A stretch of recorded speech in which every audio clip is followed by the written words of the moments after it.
नमस्कार साथियों, स्वागत करता हूं आप सबका झारखंड रीडर्स में। आज के इस वीडियो में हम लोग झारखंड की भूगर्भिक संरचना के बारे में जानेंगे। वीडियो को स्टार्ट करने से पहले मैं आप लोगों से आग्रह करता हूं कि जिन लोगों ने भी हमारे इस चैनल को सब्सक्राइब नहीं किया तो वो सब्सक्राइब अवश्य कर ले, और जिन लोगों को भी हमारे इस क्लास का PDF नोट्स चाहिए तो वे लोग हमारे टेलीग्राम चैनल से जुड़ जाएं और वहां से आप लोग PDF प्राप्त कर सकते हैं। तो चलिए शुरू करते हैं आज का ये क्लास। झारखंड के भूगर्भ में पाई जाने वाली संरचनाएं। झारखंड के भूगर्भ में पाई जाने वाली संरचनाएं क्या क्या है? तो आर्कियन कालीन चट्टानें हैं, विंध्यन क्रम की चट्टानें, गोंडवाना क्रम की चट्टानें, सिनेजोइक क्रम की चट्टानें, राजमहल ट्रैप और नवीन जलोढ़। हम लोग इन सभी 6 पॉइंट्स के बारे में विस्तार से आगे जानेंगे। तो चलिए हम लोग सबसे पहले देख लेते हैं आर्कियन क्रम की चट्टानों के बारे में। तो आर्कियन क्रम की चट्टानों के बारे में हम लोगों ने क्या क्या यहाँ पे कवर करा है उसे हम लोग देखते हैं। आर्कियन क्रम की जो चट्टानें हैं उसका विस्तार झारखंड के 90% भूभाग पर है। यहाँ से एक महत्वपूर्ण प्रश्न बनता है कि झारखंड के कितने प्रतिशत भूभाग पर आर्कियन कालीन चट्टानें स्थित है? तो झारखंड के 90% भूभाग पर आर्कियन कालीन चट्टानों का विस्तार है। इस चट्टान में प्रचुर मात्रा में खनिज संसाधनों का भंडार है। आर्कियन कालीन चट्टानें जो है उनमें प्रचुर मात्रा में क्या है? खनिज संसाधनों का भंडार है। छोटा नागपुर पठार की आग्नेय, अवसादी तथा रूपांतरित चट्टानों का संबंध भी इसी काल की चट्टानों से है।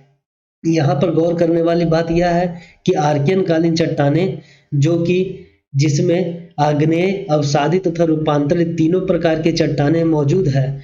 तो छोटा नागपुर पठार का जो आग्नेय, अवसादी तथा रूपांतरित चट्टानों का संबंध की बात की जाए तो वह आर्कियन कालीन चट्टानों से संबंधित है।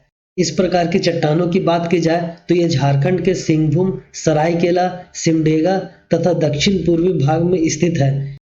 आर्कियन कालीन चट्टानों का वर्गीकरण देखा जाए तो इसे 2 भागों में वर्गीकृत किया गया है, आर्कियन क्रम और धारवाड़ क्रम।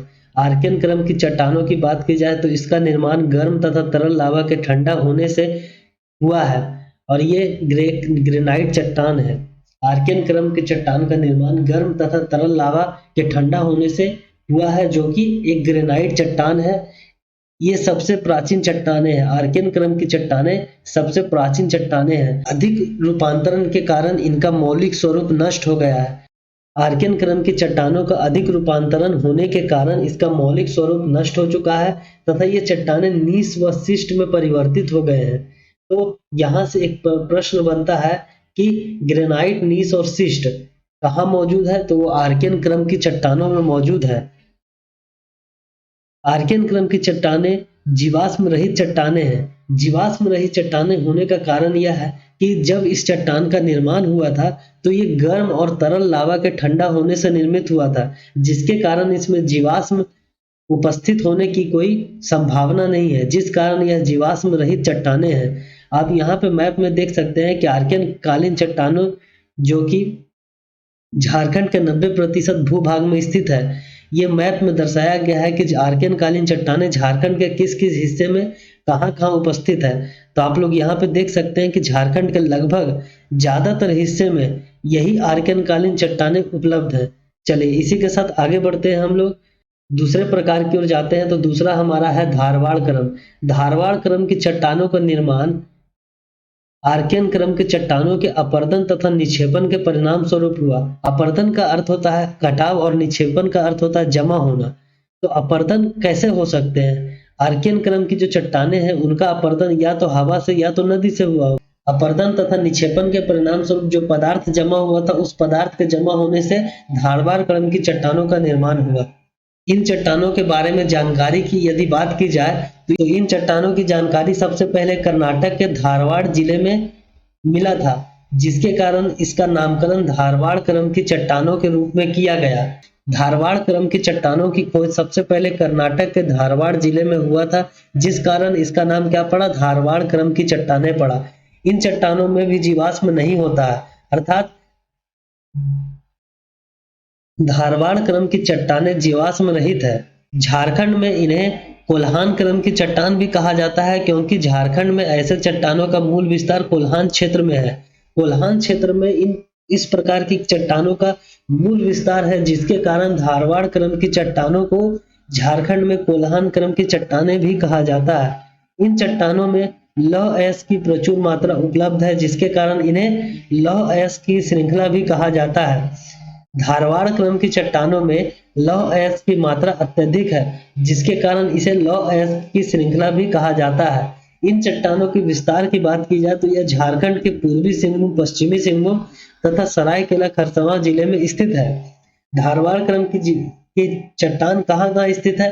धारवाड़ क्रम की चट्टान यदि झारखंड की बात की जाए तो पूर्वी सिंहभूम, पश्चिमी सिंहभूम और सरायकेला खरसावां जिले में स्थित है। धारवाड़ क्रम की चट्टानों की बात की जाए तो धारवाड़ क्रम की चट्टानों में धात्विक खनिजों की उपलब्धता है, जिसमें लोहा, तांबा, बॉक्साइट, निकेल, सोना, मैंगनीज, चांदी आदि प्रमुख है।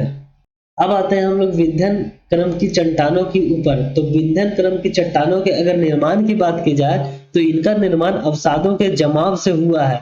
अवसादों के जमा होने से विंध्यन क्रम की चट्टानों का निर्माण हुआ है। विंध्यन क्रम की चट्टानें परतदार और क्षैतिज होते हैं। विंध्यन क्रम की चट्टानें कैसे होते हैं? परतदार और क्षैतिज होते हैं। विंध्यन क्रम की चट्टानों में बलुआ पत्थर और चूना पत्थर अधिक मात्रा में पाई जाती है। विंध्यन क्रम की चट्टानों में क्या है? बलुआ पत्थर और चूना पत्थर अधिक मात्रा में पाई जाती है। ये चट्टानें झारखंड के उत्तर पश्चिमी भाग में सोन नदी के क्षेत्र में पाई जाती है तथा यह मुख्य रूप से गढ़वा में पाई जाती है। झारखंड के उत्तर पश्चिमी भाग में पाई जा रही है। कहाँ पाई जा रही है? झारखंड के उत्तर पश्चिमी भाग में पाई जा रही है और यह सोन नदी के क्षेत्र में पाई जाती है। सोन नदी यहाँ से इंटर होता है झारखंड में और इस क्षेत्र में विंध्यन क्रम की चट्टानें पाई जाती है। यह गढ़वा का क्षेत्र है। चलिए अब हम लोग अगले पॉइंट की ओर बढ़ते हैं। तो ये चट्टानें रोहतास पठार का दक्षिणी हिस्सा है। ये चट्टानें क्या है? रोहतास पठार का दक्षिणी हिस्सा है। पारसनाथ की पहाड़ी का उत्थान इसी काल में हुआ था। जिस समय विंध्यन क्रम की चट्टानों का निर्माण हो रहा था उसी समय पारसनाथ की पहाड़ी का भी उत्थान हुआ। चलिए आगे बढ़ते हैं हम लोग गोंडवाना क्रम की चट्टानों की ओर। तो गोंडवाना क्रम की चट्टानों का निर्माण की बात की जाए तो इनका निर्माण दामोदर नदी घाटी के तलछट से हुआ है। दामोदर नदी घाटी का जो तरल पदार्थ था गोंडवाना क्रम की चट्टानों का निर्माण हुआ है। इसके विस्तार की बात की जाए तो उत्तर कोयल नदी, गिरिडीह, राजमहल के पहाड़ी आदि क्षेत्रों में इसका विस्तार है। यहाँ पे आप मैप में देख सकते हैं कि गोंडवाना क्रम की चट्टानों का विस्तार झारखंड के किन किन क्षेत्रों में है। तो आप यहाँ पे देखिए मैप में ये सभी गोंडवाना क्रम की चट्टानों को निरूपित करता है। तो झारखंड के इन क्षेत्रों में गोंडवाना क्रम की चट्टानें पाई जाती है। चलिए इसमें अधिक मात्रा में कोयले का भंडार तथा बलुआ पत्थर की परत पाई जाती है। कोयले की प्रचुरता कहाँ पाई जाती है? गोंडवाना क्रम की चट्टानों में पाई जाती है। तो आप लोग यहाँ तक चट्टानें देख रहे होंगे। तो चट्टानों में सबसे पहले हम लोग देखे थे आर्कियन कालीन चट्टान। आर्कियन कालीन चट्टानों को फर्दर दो भागों में वर्गीकृत किया गया था, आर्कियन क्रम और धारवाड़ क्रम। आर्कियन क्रम की चट्टानें जिसमें ग्रेनाइट, नीस व शिस्ट प्राप्त होता है और धारवाड़ क्रम की चट्टानों में प्रचुर मात्रा में लौह अयस्क की उपलब्धता है। विंध्यन क्रम की चट्टानों की बात की जाए तो विंध्यन क्रम की चट्टानों में बालू का पत्थर और चूना पत्थर की प्रचुरता पाई जाती है। उसके बाद हम लोगों ने गोंडवाना क्रम की चट्टानों के बारे में जाना जिसमें कोयले की प्रचुरता पाई जाती है। चलिए आगे हम लोग देखते हैं सिनेजोई क्रम की चट्टानों को। तो सिनेजोई क्रम की चट्टानों की बात की जाए तो इसी काल में हिमालय का उत्थान हुआ था तथा इसका प्रभाव छोटा नागपुर पठारी क्षेत्र पर भी हुआ। हिमालय के उत्थान तथा उसके प्रभाव को तीन भागों में वर्गीकृत किया गया है। हिमालय का उत्थान और उसका प्रभाव जिसको तीन भागों में बांटा गया है। तो पहला भाग है मायोसिन काल। मायोसिन काल में हिमालय का पहला उत्थान हुआ था। इसी दौरान छोटा नागपुर पठारी क्षेत्र में भूगर्भीय हलचलें हुई जिसके कारण पाट क्षेत्र का उत्थान हुआ, जिसके परिणाम स्वरूप पाट क्षेत्र रांची हजारीबाग पठार से लगभग 1000 फीट ऊपर उठ गया। मायोसिन काल की बात की जाए तो मायोसिन काल में हिमालय का पहला उत्थान हुआ जिसके दौरान छोटा नागपुर पठारी क्षेत्र में भूगर्भीय हलचलों के कारण पाट क्षेत्र का उत्थान हुआ, जिसके कारण क्या हुआ? जिसके कारण पाट क्षेत्र रांची हजारीबाग पठार से लगभग कितना ऊपर उठ गया? 1000 फीट ऊपर उठ गया। प्रथम हिमालय के उत्थान में हजारीबाग रांची पठार लगभग 1000 फीट ऊपर उठ गया। उसके बाद हम लोग आता है प्लायोसिन काल। प्लायोसिन काल में क्या हुआ साथियों, हम लोग उसको जानते हैं। तो हिमालय का दूसरा उत्थान प्लायोसिन काल के अंत में हुआ। प्लायोसिन काल के अंत समय में क्या हुआ, हिमालय का दूसरा उत्थान हुआ। इसके दौरान क्या हुआ, छोटा नागपुर पठार का जो क्षेत्र था उसमें भूगर्भिक हलचलें हुई, जिसके कारण रांची हजारीबाग पठार का लगभग 1000 फीट का उत्थान हुआ, जिसके परिणाम स्वरूप क्या हुआ, पाट क्षेत्र लगभग 2000 फीट ऊपर उठ गया। इसके पहले हम लोगों ने जाना कि मायोसिन काल में कि रांची हजारीबाग पठार से लगभग 1000 फीट ऊपर उठ गया था पाट क्षेत्र। इसके बाद हम लोगों ने प्लायोसिन काल की बात की, तो प्लायोसिन काल में के अंत में ही हिमालय का दूसरा उत्थान हुआ, जिसके दौरान क्या हुआ, छोटा नागपुर पठार क्षेत्र के भूगर्भ में हलचल हुई, जिससे रांची हजारीबाग पठार का लगभग 1000 फीट का उत्थान हुआ, जिसके परिणाम स्वरूप क्या हुआ कि पाट क्षेत्र लगभग कितना ऊपर उठ गया, 2000 फीट ऊपर उठ गया। यहां से आपके दो प्रश्न महत्वपूर्ण बन रहे हैं, आप लोग इन दोनों पॉइंट को अच्छे से कीजिएगा। आगे हम लोग बढ़ते हैं और तीसरे काल की बात करते हैं। तो तीसरा काल है प्लीस्टोसिन काल। प्लीस्टोसिन काल में हिमालय का तीसरा उत्थान हुआ था और इसी काल में क्या हुआ, छोटा नागपुर पठारी क्षेत्र में भूगर्भिक हलचलें हुई, जिसके दौरान रांची हजारीबाग पठार का लगभग 2000 फीट का उत्थान हुआ, जिसके परिणाम स्वरूप क्या हुआ कि पाट क्षेत्र लगभग 3000 से 3600 फीट ऊपर उठ गया। पाट क्षेत्र कितना ऊपर उठ गया, तीसरे उत्थान में, हिमालय के तीसरे उत्थान में पाट क्षेत्र 3000 से 3600 फीट ऊपर उठ गया। हिमालय का तीसरा उत्थान किस काल में हुआ, प्लीस्टोसिन काल में हुआ, जिसमें छोटा नागपुर पठारी क्षेत्र में भूगर्भिक हलचलें हुई। उसके बाद रांची हजारीबाग पठार क्षेत्र का लगभग 2000 फीट का उत्थान हुआ, जिसके परिणाम स्वरूप पाट क्षेत्र लगभग 3000 से 3600 फीट ऊपर उठ गया। इन क्षेत्रों का 3 बार उत्थान होने के परिणाम स्वरूप इन क्षेत्रों में कई प्रकार की नदियां बन गई।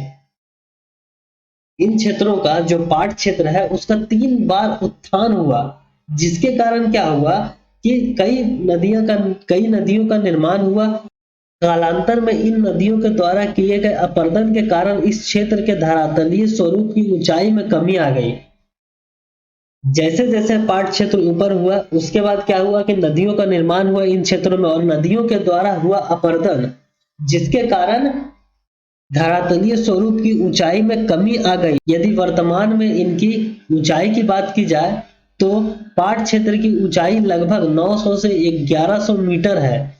रांची पठार की ऊंचाई की बात की जाए तो यह 600 मीटर से कम है और छोटा नागपुर पठार की ऊंचाई की बात की जाए तो यह 300 मीटर से अधिक है। चलिए अब हम लोग इसमें आगे बढ़ते हैं।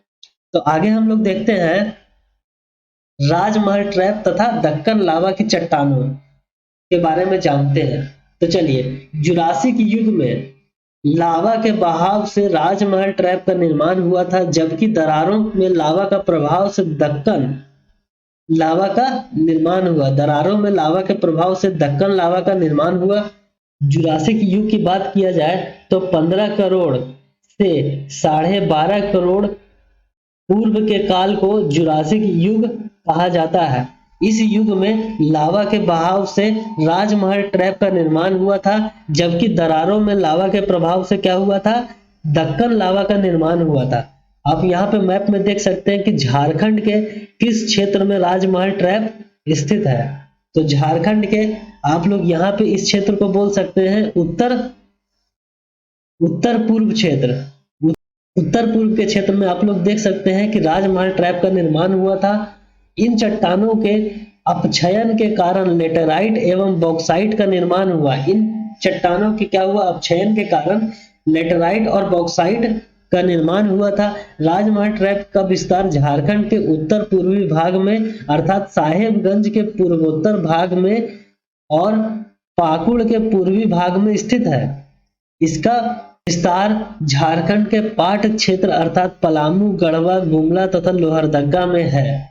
राजमहल ट्रैप का विस्तार झारखंड के उत्तर पूर्वी भाग अर्थात साहेबगंज के पूर्वोत्तर भाग तथा पाकुड़ के पूर्वी भाग में है। लेकिन इसके अलावा इसका विस्तार झारखंड के किन क्षेत्रों में है? तो पाट क्षेत्रों में है, अर्थात पलामू, गढ़वा, गुमला तथा लोहरदगा में भी है। इसकी ऊंचाई की बात की जाए तो राजमहल ट्रैप की ऊंचाई लगभग 900 से 1100 मीटर है।